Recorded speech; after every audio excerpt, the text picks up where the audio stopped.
नमस्ते प्रणाम दोस्तों, अपने चंदा देहाती लोकगीत चैनल पर आप सभी का बहुत बहुत स्वागत करती हूँ। तो हम लोग चल रहे हैं एक प्यारा सा गारी गीत सुनाने आप लोगों को। तो शादी विवाह में सब लोग गाते हैं आजकल, तो फिर से सब लोग गाने लगे, तो आप लोग जरूर गाइएगा, सुनाइएगा सबको। तो चलिए सुनाते हैं दोस्तों।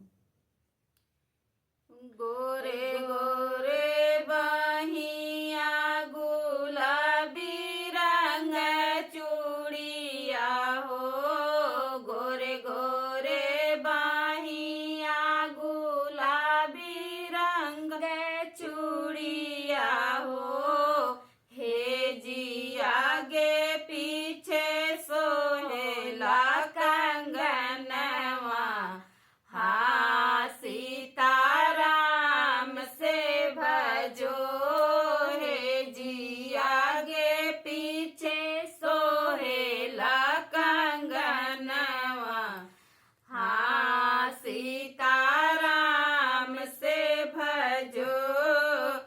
गोरे गोरे बहिया गुलाबी रंग चूड़िया हो, गोरे गोरे बहिया गुलाबी रंग चूड़िया हो, हे जिया गे पीछे सोहेला कंगनवा, हाँ सीताराम से भजो, हे जिया गे पीछे सोहेला कंगनवा, हाँ सीताराम से भजो।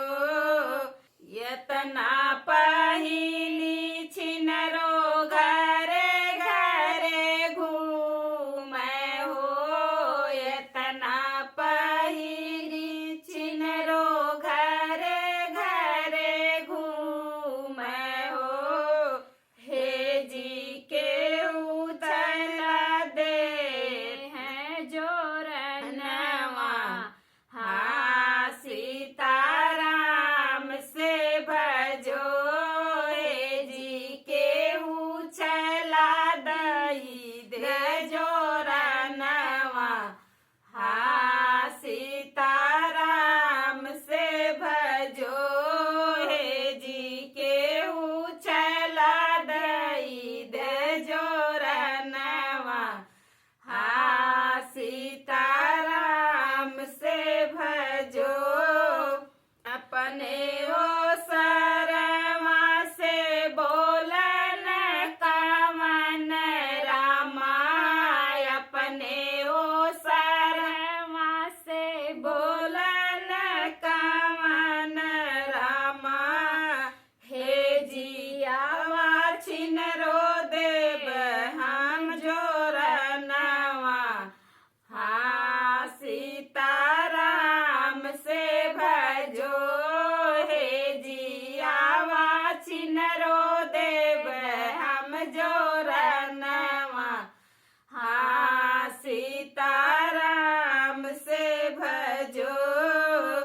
उसौल भूसौल छिनरो बेटा जनमावली हो, उसौल भूसौल छिनरो बेटा जनमावनी हो, हे जी केहू नाही लड़िका के बाप बा, सीताराम से भजो, हे जी केहू नाही लड़िका के बाप बा, हाँ सीताराम से भजो। अपने ओ सरवा से बोलन कवन रामा, अपने ओ सरवा से बोलन कवन रामा, हे जिया मैं हई लड़िका के बाप, हाँ सीताराम से भजो, हे जी हम हई लड़िका के बाप, हाँ सीताराम